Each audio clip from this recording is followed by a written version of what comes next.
તો દમણમાં પણ નવા વર્ષને લઈને જશ્નનો માહોલ જામ્યો છે। 31મી ઉજવણી અને નવા વર્ષને આવકારવા માટે લોકો તૈયાર છે। દમણને દુલ્હનની જેમ સજાવવામાં આવ્યું છે। ગુજરાત મહારાષ્ટ્રથી મોટી સંખ્યામાં પ્રવાસીઓ ઉમટી પડ્યા છે।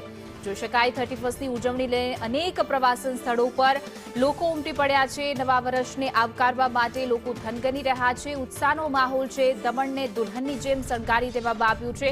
લાઇટિંગથી સજાવટ કરવામાં આવી છે, કારણ કે મોટી માત્રામાં ગુજરાત અને મહારાષ્ટ્રના જે પ્રવાસીઓ છે તે અહીં ઉમટી પડ્યા છે।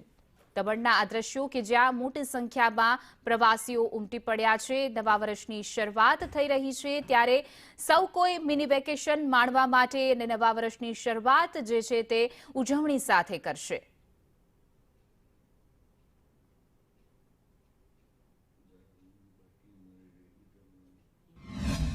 દમણ નહોતું જોયું, ફર્સ્ટ ટાઈમ દમણ આવ્યા છે અમે લોકો, અને દમણ આ દરિયાનો વ્યૂ મળે, બધું જાણવા મળ્યું બધા કે બધું સરસ, એટલે અમે ફરવા માટે આવ્યા છે। ડેવલપ નંબર 1 છે, રોડ રસ્તા સિક્યુરિટી બધું બહુ મસ્ત છે, અને બધું જોવાનું બહુ સરસ છે દમણમાં એમ બધું।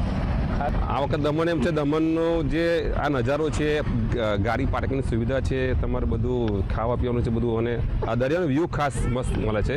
દમણ આજુબાજુ અમદાવાદ, સુરત, બરોડા, ભરૂચ, અંકલેશ્વર, આ બાજુ બોમ્બે નજીકના સેલવા સાથે બધાના નજીકમાં પડે છે, એટલે દરેકને પોસાય સિટી છે અને બહુ ચીપ છે, એમ બહુ સરસ છે, અને સુરક્ષા દ્રષ્ટિએ પણ બહુ સરસ છે, કેન્દ્ર શાસિત છે એટલે સુરક્ષા પણ સારી છે। ગવર્મેન્ટે બીચ બી એટલો મસ્ત બનાવેલો છે ને કે લોકો ફેમિલી સાથે બી અહીંયા એન્જોય કરી શકે એમ છે।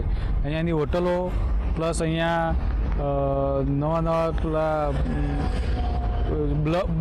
બ્લડ ગાર્ડન ને એવું બધું બનાવેલું છે। એના માટે આ દમણ એકદમ પ્લેસ મસ્ત છે, જેમ કે સુરત છે, ભરૂચ છે, બોમ્બે છે, વાપી છે, કે ગમે તે અધર અહીંયા જે આવે છે એના માટે એકદમ પ્લેસ સારામાં